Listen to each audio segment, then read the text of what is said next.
আসসালামু আলাইকুম ওয়া রাহমাতুল্লাহি ওয়া বারাকাতুহু। মুয়ার ইসলামিক কনফারেন্স 2024 এ আপনারা যারা উপস্থিত হয়েছেন তাদের সবাইকে আমার অন্তরের অন্তঃস্থল থেকে জানাচ্ছি আন্তরিক শুভেচ্ছা এবং মুবারকবাদ। আহলান ওয়া সাহলান ওয়া মারহাবান বিকুম ফি হাযাল লিকা আত-তাইয়িব আল মুবারাক।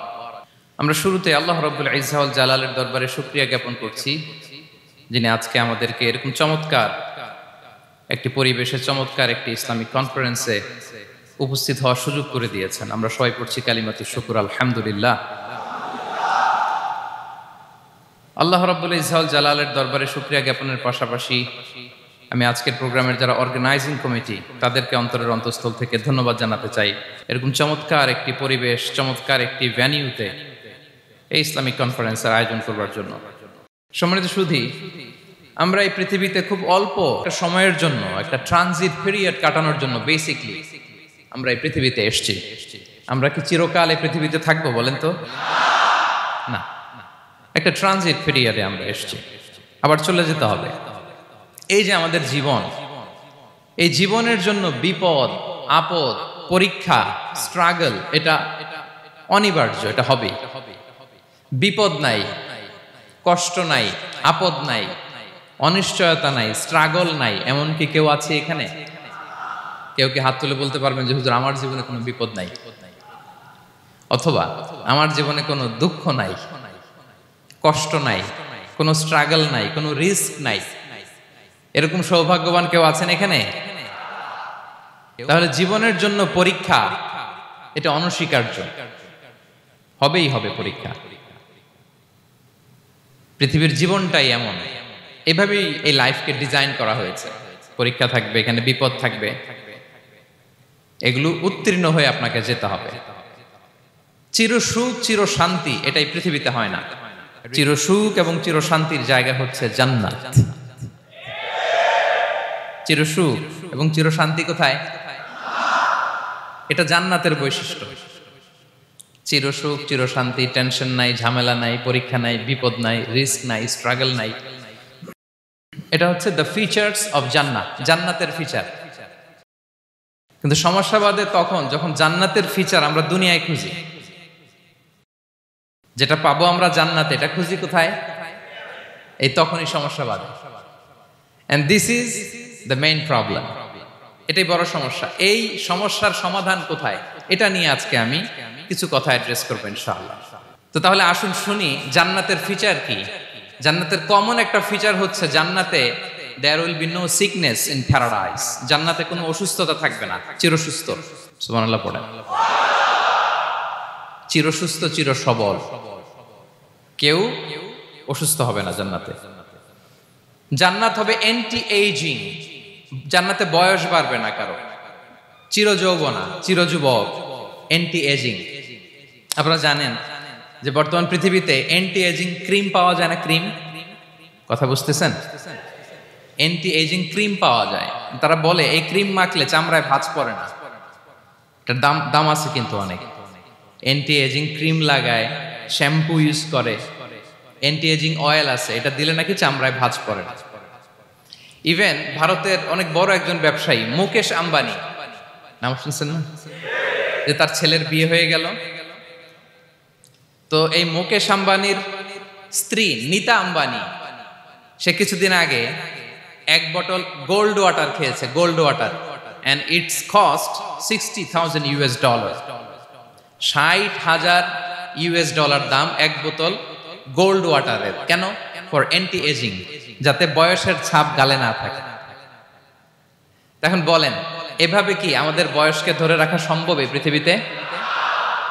সম্ভব না, কারণ এই ফিচারটা দুনিয়ার ফিচার না, এটা জান্নাতের ফিচার। সুবহানাল্লাহ পড়েন। তাহলে জান্নাতে কেউ অসুস্থ হবে না, জান্নাত হবে চির যৌবন, চির যৌবনা। ওখানে আমরা যুবক থাকবো, প্রত্যেকে 33 বছরের যুবক যুবতী হয়ে জান্নাতে ঢুকবো। বিষ্ণু ইসলাম বলেন, আহলুল জান্নাতি জুরদা ওয়া মুরদা ওয়া আবনাউ সালাসিন ওয়া সালাসিন। জান্নাতে যারা যাবে শুভ্র দাড়িবিহীন, প্রত্যেকে হবে 33 বছর বয়সের। ওই যে 33 বছর বয়সে একবার ঢুকলেন, আর বয়স বাড়বে না, ওইটাই চিরকাল ওই বয়স পাবেন। জান্নাতের আরেকটা ফিচার হচ্ছে নো ফ্রাস্ট্রেশন, কোনো চিন্তা নাই, দুশ্চিন্তা নাই, হাইপার টেনশন নাই, সজীব প্রাণবন্ত। সুবহানাল্লাহ। জান্নাতের আরেকটা ফিচার হচ্ছে there is no expiry date in Jannat. Expiry date আছে? জান্নাতে যে ঢুকবো 7 দিনের জন্য চেক ইন, নাকি চেক ইন কয় দিনের জন্য? 7 দিন 10 দিন পরে চেক আউট করে ফেলবে এরকম না, নো এক্সপায়ারি ডেট, আজীবন। একবার এন্ট্রি পেলে বের হওয়ার টেনশন নাই। আল্লাহু আকবার। তাহলে no expiry date, rather it's eternal, আজীবন থাকবেন, খালিদিনা ফিহা, চিরকাল থাকবেন। এবং জান্নাতের সবচাইতে গুরুত্বপূর্ণ ফিচার হচ্ছে there will be no death in Jannat. জান্নাতে আপনার আর মৃত্যু হবে না, মৃত্যুর বিদায় হবে। তার মানে আপনি অমর হবেন। তাহলে আপনি চির সুস্থ, চির সবল হবেন জান্নাতে, চির যুবক থাকবেন, প্রাণবন্ত থাকবেন, আপনি অমর হবেন, আপনি জান্নাতে মরবেন না। জান্নাতীরা যখন জান্নাতে যাবে, ফেরেশতারা ডেকে বলবে, ইয়া আহলাল জান্নাতি ইন্না লাকুম আন তাসিহু ফালা তাসকামু আবাদা। জান্নাতীরা চিরকাল সুস্থ থাকবা, অসুস্থ হবা না। ইন্না লাকুম আন তাশিব্বু ফালা তাহরামু আবাদা, তোমরা শাবাব থাকবা, বুড়া হবা না। ওয়া ইন্না লাকুম আন তাহইয়াউ ফালা তামুতু আবাদা, চিরকাল বেঁচে থাকবা, মরবা না। এবং সেদিন জান্নাতে মৃত্যু দেয়া হবে, মৃত্যু দেয়া হবে।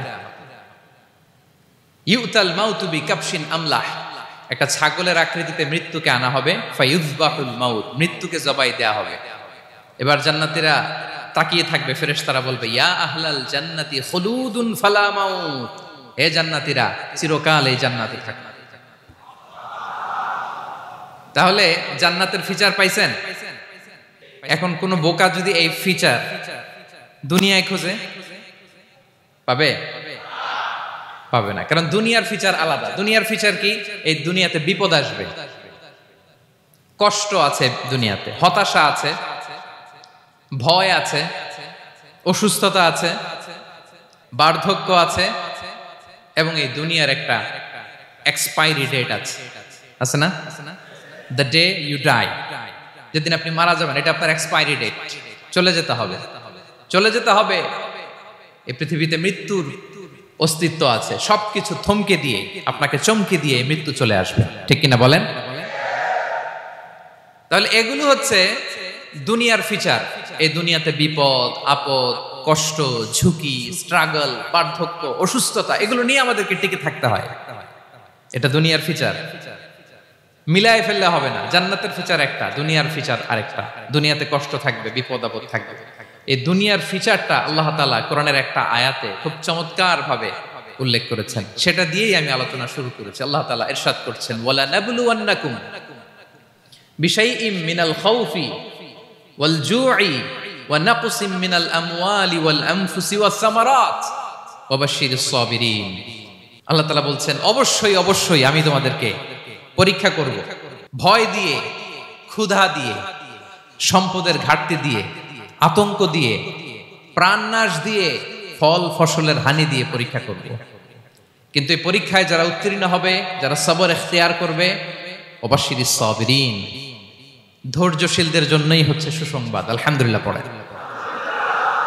তাহলে সম্মানিত সুধী, আমরা বুঝতে পারলাম এই পৃথিবীর ফিচার হচ্ছে এখানে বিপদ থাকবে, বিপদ ছাড়া কেউ থাকবে না। স্ট্রাগল থাকবে, কষ্ট থাকবে, ঝুঁকি থাকবে, রিস্ক থাকবে, এবং নানা ধরনের বিপদ আপদ দিয়ে আল্লাহ তাআলা আমাদেরকে পরীক্ষা করবেন।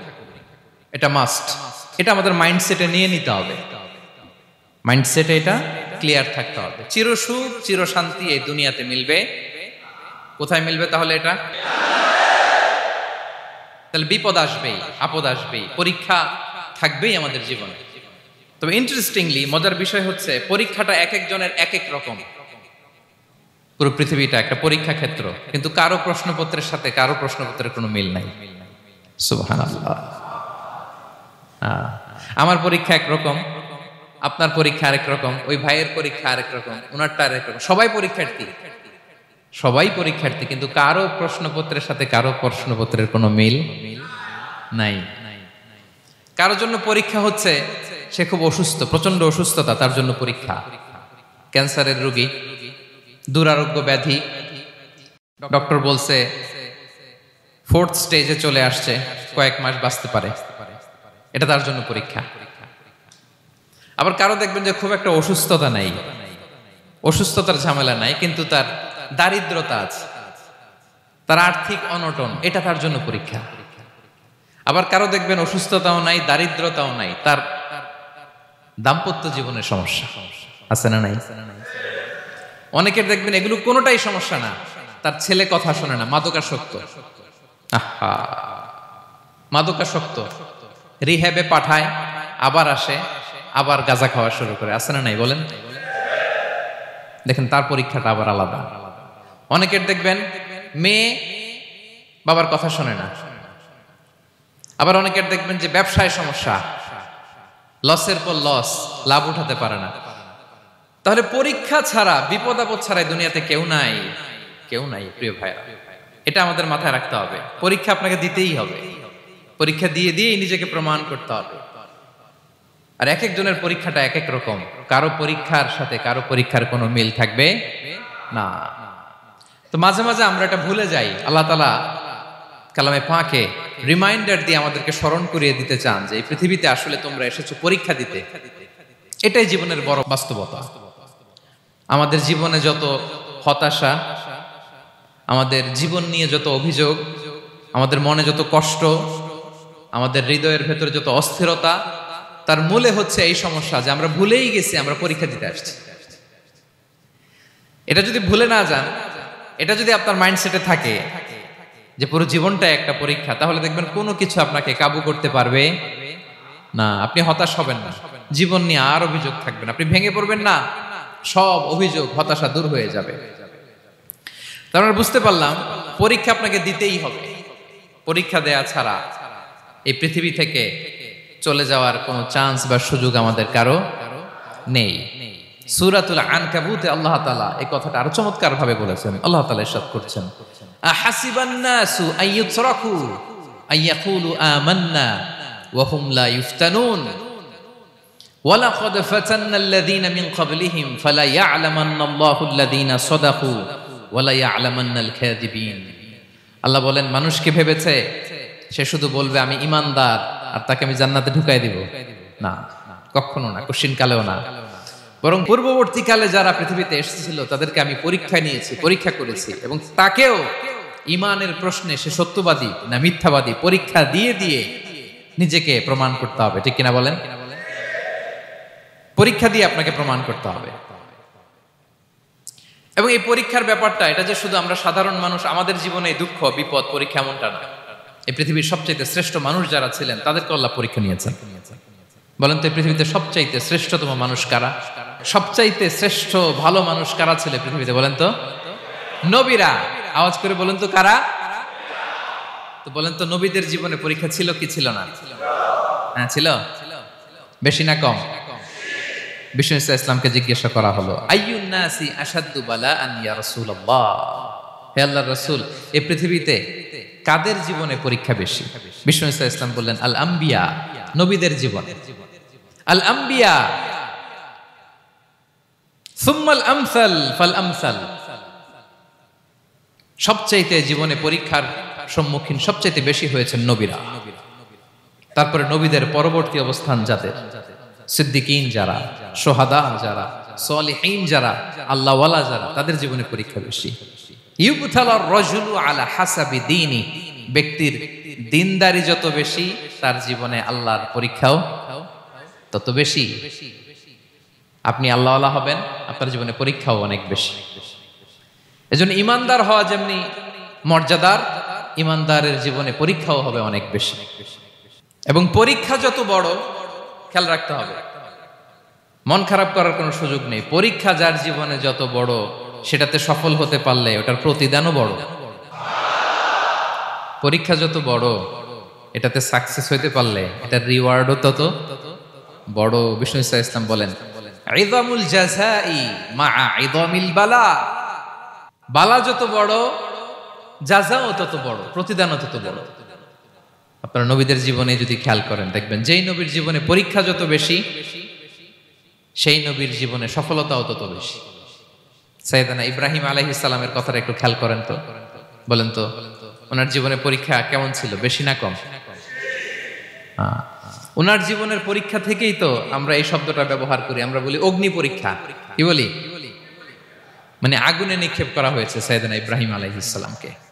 তাও স্বাভাবিকভাবে না, উলঙ্গ করে, ন্যাকেট করে ওনাকে অপমানিত করবার জন্য ওনার গায়ের জামা কাপড় খুলে উলঙ্গ অবস্থায় আল্লাহর খলিল সাইয়েদনা ইব্রাহিম আলাইহিস সালামকে অগ্নিকুণ্ডে নিক্ষেপ করা হয়েছিল। এরকম এক্সপিরিয়েন্স এই অডিটোরিয়ামের ভেতরে আমাদের কখনো হয়েছে? তাইলে সাধারণ মানুষের জীবনের পরীক্ষা আর নবীদের জীবনের পরীক্ষার মধ্যে পার্থক্য আছে না নাই? ওই পরীক্ষায় উনি পাশ করে ফেললেন। ৮৬ বছর পর্যন্ত আল্লাহর কাছে দোয়া করলেন, আল্লাহ আমাকে একটা নেককার সন্তান দাও। আল্লাহ সন্তান দেয় না। ৮৬ বছর পরে আল্লাহ তাআলা সাইয়েদনা ইব্রাহিম আলাইহিস সালাম এবং হাজারের ঘরকে উজালা করে সন্তান দিলেন। সাইয়েদনা ইসমাঈল আলাইহিস সালাম পৃথিবীতে আসলেন কত বছর বয়সে? ৮৬ বছর বয়সের এখানে কেউ আছেন? হ্যাঁ, আছি আমরা? কেউ নাই। ৮৬ বছর বয়সে প্রথম সন্তান পেয়েছে। তাদের ঘরকে উজালা করে আল্লাহর নবী সাইয়েদনা ইসমাঈল আলাইহিস সালাম আসলেন। এবার আল্লাহ বললেন, যাও স্ত্রীকে আর এই কলিজার টুকরা সন্তানকে থাকো তো প্যালেস্টাইনে, প্যালেস্টাইন থেকে ১৫০০ কিলোমিটার দূর দ্য ব্যারেন ল্যান্ড, ওই মক্কার ধুধুমরু প্রান্তরে রেখে আস, যেখানে কেউ নাই, মানুষ নাই, গাছ নাই, পাখি নাই, পানি নাই, যাও রেখে আস। আচ্ছা বলেন তো, ৮৬ বছর পরে যে লোকটা সন্তান পেল, বুঝেছেন? উত্তর দিয়েন। ৮৬ বছর পরে যে লোকটাকে আল্লাহ তাআলা সন্তান দিল, তার হৃদয়ে ওই সন্তানের জন্য মায়া বেশি না কম? আহা, এমনি তো আমাদের প্রথম সন্তানের হিস্ট্রিটা একটু খেয়াল করেন তো। প্রথম আমাদের যে মেয়ে হয়েছিল বা যাদের ছেলে হয়েছিল, তার প্রতি আদর, সোহাগ, দরদ, ভালোবাসা, আহ্লাদ কত ছিল। আর ৮৬ বছর বয়স আল্লাহ তাআলা ওনাকে সন্তান দিলেন, দিয়ে বললেন যাও হাজারকে আর ইসমাঈলকে মক্কার ধুধুমরু প্রান্তরে রেখে আস। আল্লাহ তাআলা বলতে দেরি, চলে যেতে দেরি নাই, মুহূর্তে উনি রওনা হয়ে গেলেন। সুবহানাল্লাহ পড়বেন না? রেখে আসলেন মক্কার ধুধুমরু প্রান্তরে। এবার আল্লাহ বললেন, যাও রিটার্ন ব্যাক টু প্যালেস্টাইন, প্যালেস্টাইনে চলে যাও। চলে গেলেন, হৃদয়টা ভেঙে খান খান। অনেক বছর পরে আল্লাহ তাআলা আবার অনুমতি দিলেন, যাও এবার ছেলেকে দেখে আসতে পারো, যাও প্যালেস্টাইন থেকে আবার মক্কায় যাও। সাইয়েদনা ইব্রাহিম আলাইহিস সালাম প্যালেস্টাইন থেকে আবার ১৫০০ কিলোমিটার পথ পাড়ি দিয়ে, এখনকার মতো ফ্লাইটে যায় না, গাড়িতেও না, উটে করে। কিসে করে? উনি যে কতবার মক্কা থেকে ফিলিস্তিন এসেছেন আর গিয়েছেন, কোনো ইয়ত্তা নাই, হিসাব নাই। গেলেন, এবার ছেলেটা হাঁটতে পারে, দৌড়াতে পারে, একটু একটু কথা বলতে পারে, আব্বু আব্বু ডাকতে পারে। কেমন মায়া লাগে বলেন তো? মায়া ভালোবাসায় যখন টইটম্বুর, ঠিক ওই মুহূর্তে আল্লাহ বললেন, ছেলেকে জবাই করো, জবাই করো ছেলেকে। আল্লাহ তাআলা বলতে দেরি করেছেন, আল্লাহর আদেশ পালনে ১ সেকেন্ডও তিনি দেরি করেন নাই। ছুরি চালালেন, জান্নাত থেকে দুম্বা নিয়ে আসা হলো। এভাবে আল্লাহর নবী ইব্রাহিম আলাইহিস সালাম ওনার জীবনের প্রতিটি ক্ষেত্রে যেখানে আল্লাহ তাআলা ওনাকে পরীক্ষা নিয়েছেন, উত্তীর্ণ হয়েছেন। এবং দেখেন ওনাকে আল্লাহ তাআলা কি উপহার দিলেন? আল্লাহ তাআলা ওনাকে খলিলুল্লাহ উপাধি দিলেন, আল্লাহর বন্ধু। সুবহানাল্লাহ বলেন। আল্লাহ তাআলা বলছেন, ওয়া ইযি বিতালা ইব্রাহিম রাব্বুহু বিকালিমাতিন ফাআতাম্মাহুন ক্বালা ইন্নী জাঈলুকা লিন-নাসি ইমামা। আল্লাহ অনেকগুলো পরীক্ষা নিয়েছিলেন সাইয়েদনা ইব্রাহিম আলাইহিস সালাম, প্রতিটা পরীক্ষায় সাকসেসফুলি পাস করেছেন, গোল্ডেন এ প্লাস।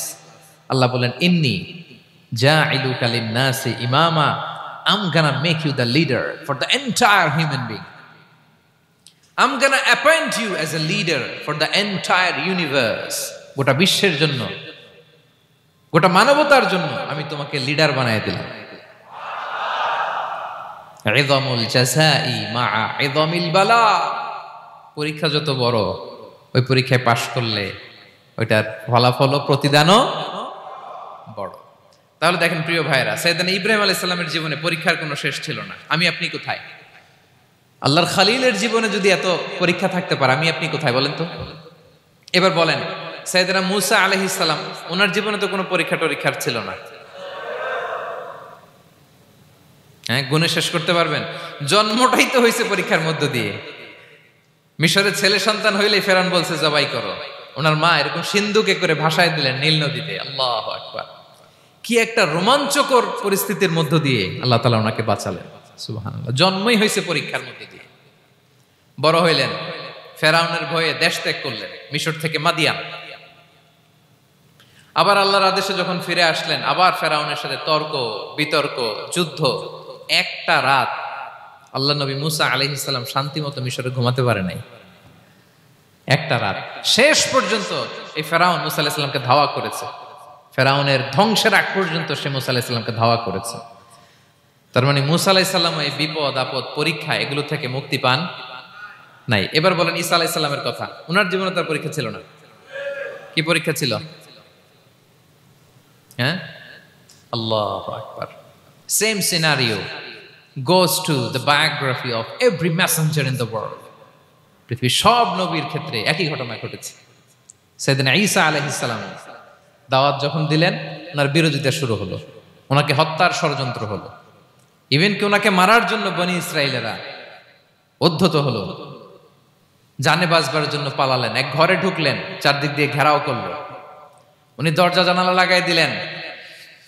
ওরা বললো, একজন দরজা ভেঙে জানালা ভেঙে ভিতরে ঢুকো, ঢুকে দেখো বেটা ঈসা কি করে। একজন ভিতরে ঢুকছে, ঢুকার সাথে সাথে বল রাফাআহুল্লাহু ইলাইহি, আল্লাহ তাআলা ঈসা আলাইহিস সালামকে উপরে উঠায় নিলেন। আর যেই লোকটাকে তারা ভিতরে ঢুকালো, তার চেহারাকে আল্লাহ তাআলা ঈসা আলাইহিস সালামের চেহারার মতো করে দিলেন। এবার তার বাইরের সাথীরা বলে, ঘটনা কি বেটা, ঈসাও বেরোয় না, আমাদের লোকটাও বেরোয় না, সবাই ঢুক। দরজা ভেঙে ভেতরে ঢুকে দেখে ঈসা দাঁড়ায় আছে। বলেন তো, এটা ঈসা না মিসা? এটা কি আসল ঈসা? ওমা কতালু ওমা সলাবু ওয়ালাকিন শুব্বিহা লাহুম। আল্লাহ বলে, তোমরা আমার নবী ঈসাকে হত্যাও করতে পারো নাই, শুলেও চড়াতে পারো নাই, আমি সেফটি সিকিউরিটি দিয়ে আমার নবী ঈসা আলাইহিস সালামকে আকাশে তুলে নিয়েছি। তাহলে ওনার জীবনে পরীক্ষার শেষ ছিল না। এবার যদি আমরা বিশ্বনবী সাল্লাল্লাহু আলাইহি ওয়াসাল্লামের জীবনের দিকে তাকাই, ওনার জীবনটা দেখেন তো। আমাদের পেয়ারা নবী বিশ্বনবী মুহাম্মদুর রাসূলুল্লাহ সাল্লাল্লাহু আলাইহি ওয়াসাল্লাম, ওনার জীবনে কি স্ট্রাগল ছিল? স্ট্রাগল। মাক্কি জীবনের কথা যদি একটু খেয়াল করেন, দেখেন তো 3 বছর শিয়াবে আবি তালেবে জেল খেটেছেন, না খেয়েছিলেন। ওনার বংশের লোকেরা প্রথমে ছাগল খেয়েছে, ছাগলগুলো যখন শেষ, ছাগলের চামড়াগুলো শুকিয়ে ওইটা খাইছে। গাছের পাতা ছাল এগুলো খেয়ে খাবারের অভাবে বেহুশ হয়ে পড়ে থাকতো তারা, না খেয়ে। না খেয়ে কয়দিন ছিলেন আপনি? আমি কয়দিন ছিলাম না খেয়ে? মনেই তো পড়ে না, না খেয়েছিলাম কিনা কোনোদিন। এ হচ্ছে মাক্কি জীবন। মেন্টালি প্রেসার দেয়া হয়েছে। বিশ্বনবীর চাচা আবুল আহাব, তার 2 ছেলে উতবা আর উতাইবা, এদের সাথে বিয়ে দিয়েছিলেন 2 মেয়ের। যখন দাওয়াত দেওয়া শুরু করলেন, 2 মেয়েকে ডিভোর্স দিয়ে দিল। দেখেন, একটা বাবার জন্য প্রাপ্তবয়স্কা মেয়েকে যখন উঠায় নেয়ার আগে ডিভোর্স দেয়, তার মানসিক অবস্থাটা কেমন থাকে বলেন? মেন্টালি প্রেসারাইজ করা হয়েছে, ফিজিক্যালি হ্যারাস করা হয়েছে। বিষ্ণু ইসলাম যখন নামাজে দাঁড়াতেন, উটের পচা নারী ভুঁড়ি বিষ্ণুনবীর কাঁধে চাপিয়ে দেওয়া হতো। আপনার জীবনে এরকম ঘটছে কখনো? আপনি নামাজ পড়তেছেন, উটের পচা নারী ভুঁড়ি আপনার কাঁধে চাপিয়ে দেওয়া হয়েছে। কয়দিন হয়েছে এরকম? কয়দিন হয়েছে? হ্যাঁ, তারপরে তো আলহামদুলিল্লাহ বেরোয় না মুখ দিয়ে। কেমন আছেন হুজুর কোয়েন না, বেশি একটা সুবিধার না, তাই না? বেশি একটা একটু মিলাবেন। কতটুকু পরীক্ষা আমরা দিয়েছি। তায়েফে গেলেন বিশ্বনবী, তায়েফে গেছিলেন জমির বায়না দিতে, তাই না? জমি কিনবে তায়েফে। তায়েফবাসীদেরকে জাহান্নামের আগুন থেকে বাঁচাতে গিয়েছিলেন, নিজের জন্য না। সেখানে তায়েফের ছেলেরা পাথর মেরেছে বিষ্ণু ইসলামের গায়ে। এত শুভ্র দেহ ছিল, চেহারা ছিল, বিষ্ণুবীর গা দিয়ে ঝরঝর করে রক্ত ঝরেছে। ফিজিক্যাল হ্যারাসমেন্টের শিকার হয়েছেন বিষ্ণু ইসলাম। যখন যেদিন বিষ্ণু ইসলামকে হত্যার ষড়যন্ত্র করা হলো, আল্লাহ তাআলার আদেশে তিনি মক্কা থেকে মদিনায় হিজরত করলেন। মদিনাতে যে একটা রাত, 7ম হিজরির আগ পর্যন্ত শান্তিতে ঘুমাতে পারেন নাই। 3 দিকে 3 ইহুদি বসতি, বনু কাইনুকা, বনু নদীর, বনু কুরাইজা। আহা, খাওয়ার মধ্যে বিষ মিশিয়ে দেয়া হয়েছিল বিষ্ণু ইসলামের। বাজুর, খাসির বাজুর রান পছন্দ করতেন। এক ইহুদি মহিলা বিষ্ণু ইসলামের ওই রানের মধ্যে বিষ মিশিয়ে দিয়েছিল। ওই বিষের যন্ত্রণায় মৃত্যুর আগ পর্যন্ত বিশ্বনবী কাতরাতেন, এবং উনি ইন্তেকালের সময় ওই বিষের ব্যথা যন্ত্রণাতে ইন্তেকাল করেছেন। বিশ্বনবীর ইন্তেকালটা শাহাদাতের ইন্তেকাল ছিল। বিষ্ণু ইসলাম বলেছেন, ওই যে খায়বার এলাকার ওই মহিলা যে আমার খাবারে বিষ মিশিয়েছিল, সেই বিষের যন্ত্রণা, বেদনা, কষ্ট আমি অনুভব করছি। খেয়ে না খেয়ে দিন প্রচারের কাজে নিজেকে দিয়েছ বিলিয়ে, তায়েফের কাফিরেরা চিনল না সে আলো, দুষ্ট ছেলেদের পিছু দিল লেলিয়ে, পাথরের আঘাতে ক্ষত বিক্ষত হয়ে সারা শরীর থেকে রক্ত ঝরে। হে রাসূল তোমাকে ভুলি আমি কেমন করে, হে রাসূল তোমাকে ভুলি আমি কেমন করে। হাজার ব্যথা বেদনার পরে ফিরে আসনি তুমি আপন ঘরে, দিনের আলো তুমি ছড়িয়ে দিতে চলে গেলে মদিনায় মক্কা ছেড়ে। হে রাসূল তোমাকে ভুলি আমি কেমন করে, হে রাসূল তোমাকে ভুলি আমি কেমন করে। ঠিক কিনা বলেন? একটা রাত শান্তির ঘুম তিনি দিতে পারেন নাই। প্রিয় ভাইরা, তাহলে আমরা কি বুঝলাম? বিশ্বনবীর জীবনও পরীক্ষা ছিল কি ছিল না? আমাদের উপায় আছে? আমরা বাঁচতে পারবো এই বিপদ আপদ পরীক্ষা ঝঞ্ঝাল থেকে? বাঁচতে চাইলেও বাঁচতে পারবো? পারবো না। ইমাম মালিক আলাইহি রাহমা নাম শুনেছেন? ইমাম মালিক, ওনার জ্ঞান থেকে লাখো লাখো মানুষ উপকৃত হয়েছে, কোটি কোটি মানুষ উপকৃত হয়েছে। মদিনার রাস্তায় রশি দিয়ে ওনাকে টেনে হিচড়ে এক এলাকা থেকে আরেক এলাকায় নিত জালেম বাদশারা। ইমাম মালিক আলাইহি রাহমা। ইমাম আহমদ ইবনে হাম্বল, ওনাকে বেত্রাঘাত করা হতো, চাবুক দিয়ে পেটানো হতো। আমাদের মাযহাবের ইমাম আল ইমাম আল আযম আবু হানিফা আলাইহি রাহমা, ওনাকে কারাবন্দী করা হয়েছিল। তার মানে দেখেন, যত বড় বড় স্কলার, যত বড় বড় মাশায়েখ, এমনকি আম্বিয়া আলাইহিমুস সালাম, ওনারাও পরীক্ষা বিপদ আপদ থেকে রেহাই পাইছে? তাহলে আপনি আর আমি পাবো? বলেন তো।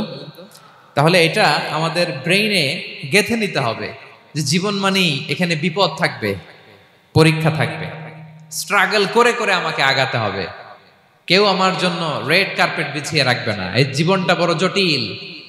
This is life, how it's design. এভাবেই পৃথিবীকে ডিজাইন করা হয়েছে। এখানে বিপদ আছে, কষ্ট আছে। এই পরীক্ষা দিয়ে দিয়ে আপনাকে উত্তীর্ণ হতে হবে। বুঝতে পেরেছেন প্রিয় ভাইরা? নাও দ্য কোশ্চেন আরাইজ, এখন প্রশ্ন হচ্ছে, কেন আল্লাহ এই পরীক্ষা নেন? কেন? আল্লাহ তাআলা সূরা মুলকে বলেছেন, এই পৃথিবী সাজানোর, এই জীবন মৃত্যুর এই খেলা, এটার উদ্দেশ্যটাকে আল্লাহ তাআলা স্পষ্ট করে বলেছেন। আল্লাযী খালাকাল মাউতা ওয়াল হায়াতা লিয়াবলুয়াকুম আইয়ুকুম আহসানু আমালা। জীবন মৃত্যু দিয়ে তোমাদের জীবনকে সাজানো হয়েছে এজন্য, যাতে করে তিনি তোমাদের পরীক্ষা করতে পারেন। কি করতে পারেন? তোমাদের মধ্যে কে সৎকর্মে অগ্রগামী, কে কাজে ভালো, আমলে ভালো, এটা দেখার জন্য। বেসিকলি আল্লাহর দেখার প্রয়োজন নাই, আমাদেরকে দেখানোর জন্য এই পরীক্ষার আয়োজন। আমি ভালো করবো না খারাপ করবো এটা আল্লাহ জানে না? তো ওনার পরীক্ষা করা লাগে কেন?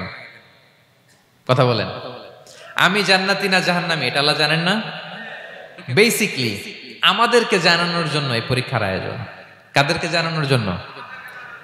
মানে তুমি জেনে যাও তুমি জান্নাতি না জাহান্নামী। আমি ভালো করেই জানি। একটা ছোট্ট উদাহরণ দিলে বুঝতে পারবেন প্রিয় ভাইয়েরা। ধরেন আল্লাহ তাআলা দুইজনকে সৃষ্টি করলেন। উদাহরণস্বরূপ একজনের নাম আব্দুল্লাহ, আরেকজনের নাম আব্দুর রহমান। সৃষ্টির পরে আব্দুল্লাহকে বললেন, আব্দুল্লাহ আমি জানি তুমি পৃথিবীতে 50 বছর হায়াত পাইতা, খুব ভালো কাজ করতে, তুমি দুনিয়াতে অনেক ভালো কাজ করতে, এটা আমি আগেই জানি, আমার অসীম জ্ঞান বলে আমি আগে থেকেই জানি। তো যাও, তোমার এইমাত্র সৃষ্টি করলাম, যাও তুমি জান্নাতে ঢুকে যাও, কারণ আমি জানি তুমি জান্নাতি হবে। আচ্ছা, আর আব্দুর রহমান, তুমি পৃথিবীতে খুব খারাপ কাজ করতে, এটা আমি জানতাম। তোমারে পাঠাইলে খারাপ কাজ করবা, তুমি সীমালঙ্ঘন করবা, অন্যায় করবা, অপরাধ করবা, তুমি জাহান্নামী হবা, যাও। যেহেতু আমি জানি পরীক্ষার আর দরকার নেই, তোমারে জাহান্নাম দিয়ে দিলাম, যাও ঢুকে যাও। আব্দুল্লাহ ঠিকই জান্নাতে ঢুকে যাবে, আব্দুর রহমান কি ঢুকবে? ঢুকবে। সে বলবে, আল্লাহ এইমাত্র আমারে বানাইলেন, এইমাত্র আপনি আমাকে সৃষ্টি করলেন, সৃষ্টি করেই বলতেছেন তুমি জাহান্নামে যাও, আর বলতেছেন আমি জানি দুনিয়াতে পাঠালে তুমি খারাপ কাজ করবা, তুমি জাহান্নামী হবা, পাঠানোর আর কি দরকার, আগে থেকে জাহান্নামে যাও। আল্লাহ আপনি জানলে জানতে পারেন, আমি তো জানি না। ঠিক কিনা বলেন? সে বলবে, না আল্লাহ আপনি ভুল বলতেছেন, এই দুনিয়াতে পাঠাইলে আমি খুব ভালো কাজ করতাম, আমি সীমালঙ্ঘন করতাম না, নামাজ পড়তাম, রোজা রাখতাম, হজ করতাম, যাকাত দিতাম, সাদাকা করতাম, চ্যারিটি করতাম, জনকল্যাণকর সব ভালো কাজগুলো আল্লাহ আমি করতাম। এজন্য আল্লাহ তাআলা পরীক্ষার আয়োজন করেছেন, যাতে করে তুমি জেনে যাও যে পৃথিবীতে তুমি কি করেছো। এখন আর আল্লাহকে এক্সকিউজ দেওয়ার সুযোগ নেই। আচ্ছা বলেন তো, আবু জাহেলকে যদি আল্লাহ এখন কিয়ামতের দিন বলে, Abu Jahl go to the hell fire, আবু জাহেলের কিছু বলার সুযোগ আছে? কারণ ও দুনিয়াতে কি করে আসছে এটাও জানে না। ফেরাউনকে ডেকে যদি আল্লাহ বলে, ফেরাউন তুমি জাহান্নামে যাও, go to the hell fire, ওর কি কোনো এক্সকিউজ দেওয়ার সুযোগ আছে? বলেন, সুযোগ আর আছে? কারণ তুমি দুনিয়াতে কি করেছো তোমার চেয়ে ভালো কেউ আর জানে। তা পৃথিবীতে এই পরীক্ষার এই আয়োজনের সবচাইতে বড় উদ্দেশ্য হচ্ছে যাতে করে আমরা দেখে যাই যে আমরা কি কাজ করছি। কেউ যখন পরীক্ষা দেয় প্রিয় ভাইরা, ওই পরীক্ষায় কত পাবে তার একটা হিসাব আছে না? বলেন, আপনি গণিত পরীক্ষা দিয়ে আসছেন, যে 100তে 100 পাবে সে বলতে পারে আমার সব অঙ্ক হয়েছে, ঠিক কিনা বলেন? আর যে লাড্ডু গুড্ডু বুঝছেন তো, কিছুই পারে নাই, ঘোড়ার ডিম, তারও একটা হিসাব আছে যে সে কিছুই লিখে আসতে পারে নাই। তাই পৃথিবীতে এই পরীক্ষার আয়োজনের প্রধানতম কারণ হচ্ছে যাতে করে আমরা বুঝে যেতে পারি যে আমরা কোথায় যাব, জান্নাতে না জাহান্নামে। প্রিয় সুধী, এ পর্যায়ে আমরা জানবো এই যে পরীক্ষা আল্লাহ তাআলা নিচ্ছেন আমাদেরকে, এই পরীক্ষায় সফল হওয়ার মূল মন্ত্র কি। কোরআনে বিভিন্ন আয়াতে এই পরীক্ষার কথা বলা হয়েছে এবং এই পরীক্ষার সফলতার মূল মন্ত্রও কোরআনে ঘোষিত হয়েছে। আলহামদুলিল্লাহ বলেন। যে আয়াত দিয়ে আমি শুরু করেছি, এই আয়াতে আল্লাহ তাআলা বলেছেন, ওয়াবাশশিরিস সাবিরিন, নবী হে ধৈর্যশীলদেরকে আপনি সুসংবাদ দিন, ধৈর্যশীলদেরকে সুসংবাদ দিন। তার মানে বিপদে ধৈর্য ধারণ করতে হবে প্রিয় ভাইরা। ইন্নামাস সাবরু ইনদা সাদামাতিল উলা, বিপদে আমরা অনেক সময় প্যানিক হয়ে যাই, অস্থির হয়ে যাই, কি করব, হতাশ না। মুমিনরা হতাশ হয় না, ধৈর্য ধারণ করে। কি করে? কি করে? ধৈর্য ধারণ করার শক্তি দাও গো মেহেরবান আমায়, দাও গো মেহেরবান। পড়েন, ধৈর্য ধারণ করার শক্তি দাও গো মেহেরবান আমায়, দাও গো মেহেরবান। সবাই বলুন একসাথে, ধৈর্য ধারণ করার শক্তি দাও গো মেহেরবান আমায়, দাও গো মেহেরবান। বুকের ভেতর ব্যথার নদী বইছে অবিরাম, বইছে বইছে অবিরাম। পড়ুন, ধৈর্য ধারণ করার শক্তি দাও গো মেহেরবান আমায়, দাও গো মেহেরবান। পড়েন আমিন। আল্লাহ যেন বিপদে আমাদেরকে ধৈর্য ধারণ করার তৌফিক দান করে। প্রিয় ভাইয়েরা, ধৈর্য এটা এমন একটা গাছ যে গাছের সারা গায়ে কাটা, কিন্তু এই গাছের ফলটা বড় সুস্বাদু। আই রিপিট, আমি আবারও বলছি, ধৈর্য এটা এমন একটা গাছ যে গাছের সারা গায়ে কাটা, কিন্তু ফলটা বড় মিষ্টি, ফলটা বড় সুস্বাদু। সবাই ধৈর্য ধারণ করতে পারে না। বিষ্ণু ইসলামকে আল্লাহ তাআলা নানা সময় আশ্বস্ত করেছেন, সান্ত্বনা দিয়েছেন, আর ধৈর্যের বাণী শুনিয়েছেন। আল্লাহ বলেন, ফাসবির কামা সবারা উলুল আজমি মিনার রসুল। নবী হে, আপনার আগে দৃঢ় প্রত্যয়ী নবীরা যেরকম ধৈর্য ধারণ করেছে, আপনিও ধৈর্য ধারণ করুন। সূরাতুল মুজাম্মিল আল্লাহ তাআলা বলছেন, ওয়াসবির আলা মা ইয়াকুলুনা ওয়াহজুরহুম হাজরান জামিলা। ওরা যাই বলুক আপনি ধৈর্য ধারণ করুন, ওদের কথাকে ইগনোর করুন, just ignore what they are saying to you. যা বলে আপনি জাস্ট ইগনোর করেন। ওরা বিষ্ণু ঈসা ইসলামের মনোবলকে ভেঙে দেওয়ার জন্য কখনো বিষ্ণু ঈসা ইসলামকে কবি বলে গালি দিত। কবি কি বলতো? শায়ের। কখনো বলতো মজনুন, পাগল।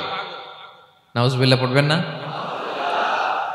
পাগল বলে গালি দিত। মাঝে মাঝে বলতো কাহিন, গণক। মাঝে মাঝে বিষ্ণু ঈসা ইসলামকে তারা বলতো আবতার, লেস কাটা। মুহাম্মদ, তোমার ছেলে নাই, তোমার বংশ নির্বংশ হয়ে গেছে, তোমার নাম নেয়ার মতো কেউ নাই। আহা, কপাল পোড়া। গোটা বিশ্বব্যাপী বিষ্ণু ঈসা ইসলামের সুনাম সুখ্যাতি ছড়িয়ে দিয়েছে কে? আকাশ বাতাস মাড়িয়ে, সাত আকাশ ছাড়িয়ে আল্লাহর আরশ পর্যন্ত আল্লাহ তাআলা বিষ্ণু নবীর সুনাম সুখ্যাতিকে সুউচ্চ করেছেন। ঠিক কিনা বলেন? ইগনোর করুন। আপনাকে কবি বলে, গণক বলে, আপনাকে পাগল বলে, আপনাকে লেসকাটা বলে, জাস্ট ইগনোর দেন। বর্তমান সময়েও নানা ধরনের ট্যাগ আমাদেরকেও দেয় কি দেয় না বলেন? দেয়। আমাদেরকে কি বলে? মৌলবাদী বলে,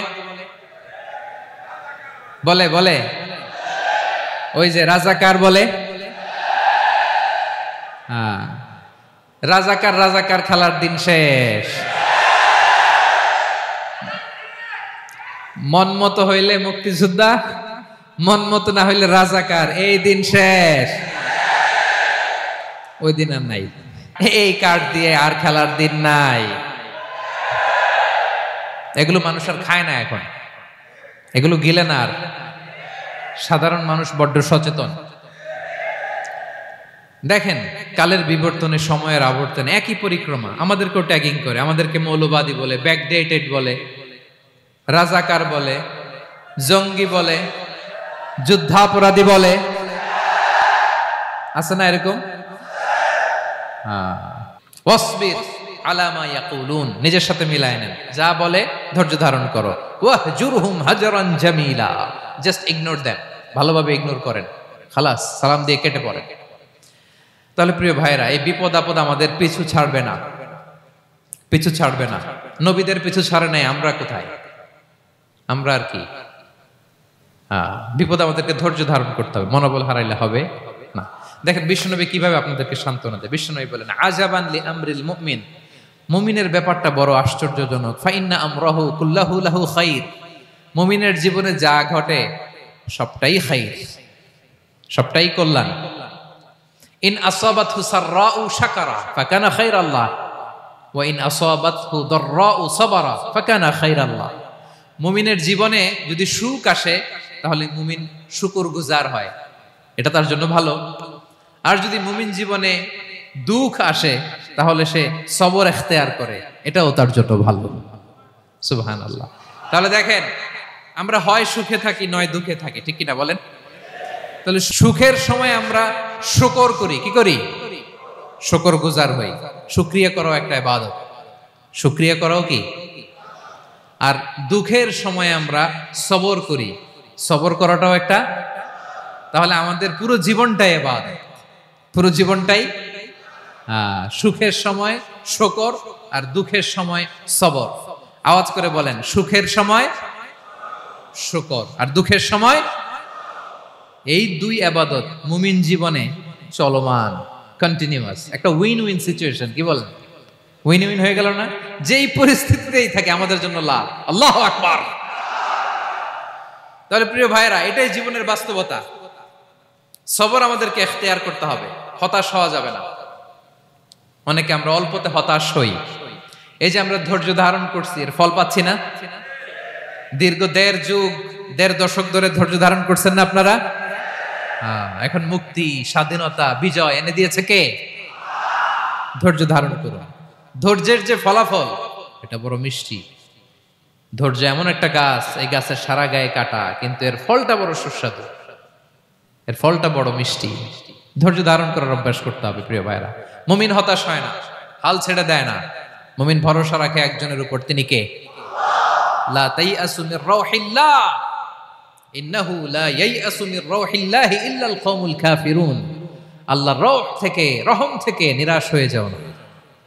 কাফির ছাড়া, অকৃতজ্ঞ ছাড়া কেউ আল্লাহর রহ থেকে, আশা থেকে নিরাশ হয় না। শয়তানের সবচেয়ে বড় মিশন হলো আমাদেরকে হতাশ বানানো। এটা খেয়াল রাখবেন। শয়তানের সবচাইতে বড় মিশন কি? আমাদেরকে হতাশ করে দেয়া। হতাশ বানাইতে পারলে সে সাকসেসফুল, খুশি। কিন্তু আমরা এত সহজে হতাশ হই না, আমরা নিরাশ হই না, আমরা বিপদে হাল ছেড়ে দেই না। আমরা ভরসা রাখি এক মহান সত্তার উপর। তিনি কে? মনে থাকবে? বিপদ আসলে ভেঙে পড়বেন, ভিসা না হইলে কান্নাকাটি শুরু করবেন, ব্যবসায় লস হইলে হাউমাউ, হ্যাঁ, দেশ থেকে কোনো দুঃসংবাদ আসলে হতাশ হবেন, ভেঙে পড়বেন। ধৈর্য ধারণ করব আমরা। আওয়াজ করে বলেন, আমরা কি করব? সবর। বিপদ ট্যাকেল দেওয়ার প্রথম স্টেপ হচ্ছে সবর, ধৈর্য ধারণ করতে হবে। অবশ্যই সাবিরিন, ধৈর্যশীলদেরকে সুসংবাদ দাও। বিপদ থেকে বাঁচার দ্বিতীয় স্টেপ হচ্ছে এই বিপদ থেকে উত্তরণের চেষ্টা করতে হবে, কন্টিনিউয়াস প্রচেষ্টা চালিয়ে যেতে হবে। ওয়াল্লাযীনা জাহাদু ফিনা লানাহদিয়ান্নাহুম সুবুলানা, যারা আমার রাস্তায় চেষ্টা করে, প্রচেষ্টা করে, স্ট্রাগল করে, তাদেরকে আমি পথ দেখিয়ে দেই, সুবুল দেখিয়ে দেই, ওয়ে আউট দেখায় দেই, এক্সিট দেখায় দেই। কোথাও আটকাবেন না আপনি, আপনাকে এক্সিট দেখায় দিবে কে? মালয়েশিয়াতে কেলুয়ার বলে না? কেলুয়ার কি বলে চেনেন? কেলুয়ার মানে কি? এক্সিট। এক্সিট পেয়ে যাবেন, আটকাবেন না আপনি জীবনে কোথাও। 3 নাম্বার, আল্লাহর উপর তাওয়াক্কুল করতে হবে বিপদ আসলে। ওমাইয়া তাওয়াক্কাল আলাল্লাহি ফাহুয়া হাসবুহ, আল্লাহর উপর যে তাওয়াক্কুল করে আল্লাহই তার জন্য যথেষ্ট হয়ে যায়। তাহলে বিপদে প্রিয় ভাইয়েরা আমরা প্যানিক হব না, ধৈর্য ধারণ করব, বিপদ থেকে উত্তরণের সর্বোচ্চ প্রচেষ্টা চালিয়ে যাব, আর ভরসা রাখবো একজনের উপর, তিনি কে? আর বিপদ আসলে এটাকে নেগেটিভলি নেবেন না সব সময়। বিপদ আপদ এটা অনেক পজিটিভ ভালো জিনিস আমাদের জীবনে বয়ে নিয়ে আসে। শাইখুল ইসলাম ইবনু তাইমিয়া আলাইহি রাহমা উনি বলতেন, খুব দামি কথা, খুব হেভি ওয়েট কথা, মনোযোগ দিয়ে শুনুন। তিনি বলতেন, যে নেয়ামত তোমাকে আল্লাহ থেকে দূরে সরায়, ওই নেয়ামতের চেয়ে বিপদ ভালো, যে বিপদ তোমাকে আল্লাহর দিকে ধাবিত করে। আই রিপিট, আমি আবারও বলি, যে নাজ নেয়ামত তোমাকে আল্লাহ থেকে দূরে সরিয়ে দেয়, সে নাজ নেয়ামতের চেয়ে ওই বিপদ আপদ ভালো, যেই বিপদ আপদ তোমাকে আল্লাহর কাছে টেনে নেয়। তাহলে বিপদ আপদ আসলে আপনি হতাশ হবেন? আর কখনো দুঃখ করবেন? মোয়ারের ভাইয়েরা, আর মন খারাপ করবেন? আপনি খেয়াল করে দেখেন, বিপদ আসলে আমরা আল্লাহরে ডাকি বেশি। যখন অসুস্থ আপনি খেয়াল করেন তো, আল্লাহ আল্লাহ তুমি ছাড়া বাঁচানোর কেউ নাই, আল্লাহ আল্লাহ তুমি হেফাজত করো, আল্লাহ তুমি সুস্থ করে দাও। যখন লাইফ থ্রেট, দেখেন আপনি গুম হয়ে যেতে পারেন, আপনার কারাবন্দী করতে পারে, এরকম একটা বিপদের মধ্যে আছেন, তখন খেয়াল করেন তো আল্লাহর সাথে আপনার কানেক্টিভিটি, রিলেশনশিপটা কতটা ডেভেলপ হয়। কারণ বিপদে পড়লে আমরা আল্লাহরে ডাকি বেশি। তাহলে বিপদ আপদেরও কিছু পজিটিভ সাইড বা দিক আমাদের জীবনে আছে না নাই? অনেক পজিটিভ দিক আছে, কয়েকটা শেয়ার করি। 1 নাম্বার, আল্লাহ, 1 নাম্বার পজিটিভ সাইড তো বললাম, ইমাম ইবনু তাইমিয়া যেটা বললেন। এরপরে হচ্ছে মাঝে মাঝে আল্লাহ তাআলা আমাদের মর্যাদাকে আপগ্রেড করতে চায়, এলিভেট করতে চায়। আপনি ধরেন কোন একটা এয়ারলাইন্সের রেগুলার প্যাসেঞ্জার টিকিট কাটেন, মাঝে মাঝে হঠাৎ করে দেখবেন কাউন্টারে গেলে তারা বলে you are upgraded to business class, অথবা you are upgraded to first class. যেহেতু রেগুলার প্যাসেঞ্জার, অনেক মাইলস জমা হয়েছে, আপগ্রেড করে দেয়। তো আল্লাহ তাআলা মাঝে মাঝে চায় তিনি আমাদের মর্যাদাকে, র্যাঙ্ক, এটাকে আপগ্রেড করবেন। কিন্তু আমার যে আমল আখলাকের অবস্থা, ওইটা দিয়ে ওই আপগ্রেড র্যাঙ্কে যাওয়ার সুযোগ নাই। বুঝতেছেন কথা? আল্লাহ চায় আমার লেভেল একটু আপ করতে, কিন্তু আমার আমলের যে অবস্থা, এতে আমি ওখানে যাই না। তখন আল্লাহ কিছু বিপদ আপদ দিয়ে, পরীক্ষা দিয়ে বান্দাকে টেস্ট করে। ওই পরীক্ষায় যদি উত্তীর্ণ হন, সাথে সাথে আল্লাহ তাআলা আপনার লেভেল বা র্যাঙ্ক আপগ্রেড করে দেয়। সুবহানাল্লাহ পড়বেন না? তাহলে লাভ না লস? আওয়াজ করে বলেন, লাভ না লস? মুমিন জীবনের সব লাভ। যত বিপদ আপদ আপনাকে স্পর্শ করে, প্রতিটাতেই আপনার জন্য কল্যাণ। বিষ্ণু ইসলাম বলেন, মা ইউসিবুল মুসলিমা মিন নাসাবিন ওয়ালা ওয়াসাবিন ওয়ালা হাম্মিন ওয়ালা হুজনিন ওয়ালা আযান ওয়ালা গাম্মিন হাত্তা শাওকাতি ইউশাকুহা ইল্লা কাফফারাল্লাহু বিহা খাতায়া। আপনার জীবনে যত দুঃখ, যত যন্ত্রণা, যত টেনশন, যত অ্যাংজাইটি, যত ইনজুরি, এমনকি গোলাপ ফুল পাড়তে যে ওখানে যে কাটা বাঁধছে, বরই খেতে যে বরই গাছে ওঠার পর যে একটা কাটা বিঁধছে আপনার হাতে, এর কারণে আল্লাহ তাআলা আপনার গুনাহ মাফ করে দেয়। সুবহানাল্লাহ। তাহলে বিপদ আপদ দিয়ে আল্লাহ বান্দার মর্যাদাকে আপগ্রেড করে। বিপদ আপদে ফেলে আল্লাহ তাআলা বান্দার পাপ মোচন করে। বিপদ আপদ দিয়ে আল্লাহ তাআলা বান্দার শাস্তি মওকুফ করে। এমন পাপ করছেন এটার জন্য শাস্তি বরাদ্দ হয়ে গেছে, কিন্তু আল্লাহ তাআলা ওই শাস্তি থেকে মাঝে মাঝে আপনাকে বাঁচাতে চায়, তখন কিছু বিপদ দিয়ে বান্দারে পরীক্ষা করে। উত্তীর্ণ হলেই আল্লাহ তাআলা ওই শাস্তিকে মওকুফ করে দেয়। তাহলে আসুন সামারি করি, পুরো আলোচনাটার সামারি করি। 1 নম্বর সামারি হচ্ছে বিপদ আপদ, পরীক্ষা, স্ট্রাগল, কষ্ট, এটা সুন্নাতুল্লাহি ফিদ দুনিয়া। এই দুনিয়ায় আল্লাহর সুন্নাত, এর বাইরে কেউ যেতে পারে না, ইভেন নট দ্য মেসেঞ্জার্স, নবীরাও না। আজকের আলোচনায় শুনছেন না নবীদের জীবন দিয়ে কি গেছে, ups and downs, test and trial, নবীরাও না। তাহলে এটা আমাদের মাইন্ডসেটের সাথে সেট আপ করে নিতে হবে যে অতীতে, বর্তমানে, ভবিষ্যতে বিপদ আপদ মুক্ত এই পৃথিবীতে কেউ থাকবে না। পারবেন? হ্যাঁ, এটা মাইন্ডসেটে নিয়ে নিতে হবে যে এটাই জীবন, বিপদ আপদ দিয়ে আল্লাহ পরীক্ষা করবেন। এটাই পৃথিবী। চির সুখ চির শান্তি এই পৃথিবীতে খুঁজলেই পাওয়া যায় না। শুরুতে বলছিলাম না, চির সুখ চির শান্তি। বলেন তো এটা কি দুনিয়ার ফিচার না জান্নাতের ফিচার? জান্নাতের ফিচার দুনিয়ায় খুঁজলে পাওয়া যাবে? যাবে না। তাহলে আজকের আলোচনার 1 নম্বর লেসন হচ্ছে বিপদ আপদ এটা সুন্নাতুল্লাহি ফিদ দুনিয়া। এই দুনিয়া আল্লাহর সুন্নাত, এটা থেকে মুক্তি পাওয়ার কোনো সুযোগ নাই, নবীরাও পায় নাই। 2 নম্বর লেসন, বাঁচার যেহেতু সুযোগ নাই, we have to face it with patience, intellect and tawakkul. বিপদে অস্থির হওয়া যাবে না, এটাকে ফেস করতে হবে উইথ পেশেন্স, ধৈর্যের সাথে। বিপদ আমরা মোকাবেলা করব কিসের সাথে? ধৈর্য। প্যানিক হবেন না, অস্থির হবেন না, ধৈর্য ধারণ করবেন উইথ ইন্টেলেক্ট। আল্লাহর দেয়া আপনার ইন্টেলেক্ট খাটিয়ে এই বিপদ উত্তরণের সর্বান্তকরণের চেষ্টা প্রচেষ্টা আপনার চালায় যেতে হবে। আর সবশেষে আত-তাওয়াক্কুল আলাল্লাহ, ডিপেন্ডিং অন আল্লাহ, ভরসা করব কার উপর? আল্লাহর উপর। পারা যাবে তো? আচ্ছা, 2টা লেসন গেল। 3 নম্বর লেসন হচ্ছে আমাদের ছেলে মেয়েদেরকে we have to educate our child regarding the test and trial in this duniya. দুনিয়ার এই বিপদ আপদের ব্যাপারে আমাদের ছেলে মেয়েদেরকে শেখাতে হবে, বুঝাতে হবে। ওরা ছোট মানুষ তো, অস্থির হয়ে যায়। আব্বু আমার সাথে কেন এমন হয়? আমারই শুধু পেন্সিল চুরি হয়, আমারই শুধু এটা হয়, আমি পরীক্ষায় খারাপ করি, আমি ব্যথা পাই, আমার এই আমার সেই। ছোট মানুষ তো বুঝে না। ওরা বুঝাইতে হবে যে বাবা, this is the essence of life, এটাই জীবন, এটাই কি এই লাইফ হ্যাকস গুলো তাদেরকে শেখাইতে হবে। ডোন্ট বি প্যানিক, প্যানিক হওয়া যাবে না। This is how life is design, এটাই জীবন। বিপদ আপদ আসবে, এটাকে মেনে নিতে হবে, ছেলে মেয়েদেরকে শিখাইতে হবে, তাহলে তারাও প্যানিক হবে না। পারবেন তো ইনশাআল্লাহ? আচ্ছা, 4 নম্বর লেসন হচ্ছে যেটা আমরা জানলাম, এই বিপদ আপদ সবসময় আমাদের জন্য খারাপ না। Sometimes it brings khair for us if dealt properly. ঠিক মতো বিপদকে ডিল করতে পারলে এটা আসলে আমার জন্য আখেরে কল্যাণই বয়ে নিয়ে আসে। কি বলেন, তাই না? কল্যাণ বয়ে নিয়ে আসে। সব শেষ কথা হলো আমরা যেন এই বিপদগুলোকে প্রপারলি ডিল করতে পারি, আমরা যেন সবর ইখতিয়ার করতে পারি। আল্লাহর কাছে চাইতে হবে, দোয়া করতে হবে, কারণ তৌফিক দেওয়ার মালিক কে? আল্লাহর কাছে যেন আমরা কায়মনোবাক্যে প্রার্থনা করতে পারি, আল্লাহ এই বিপদকে যেন আমরা ডিল করতে পারি উইথ সাবর, উইথ ইন্টেলেক্ট, উইথ তাওয়াক্কুল। আসল হাতিয়ার হচ্ছে এটা, দোয়া। আল্লাহর কাছে চাইবেন, মনোযোগের সাথে চাইবেন, আন্তরিকতার সাথে চাইবেন। উদউল্লাহ ওয়া আনতুম মুখিনুনা বিল ইজাবা। বিষ্ণু বলেন এমন ভাবে চাও যেন তুমি অনেকটা কনফার্ম যে তোমার দোয়া আল্লাহ কবুল করবেনই, এমন ভাবে চাও। অনেকে রোবোটিক দোয়া করে।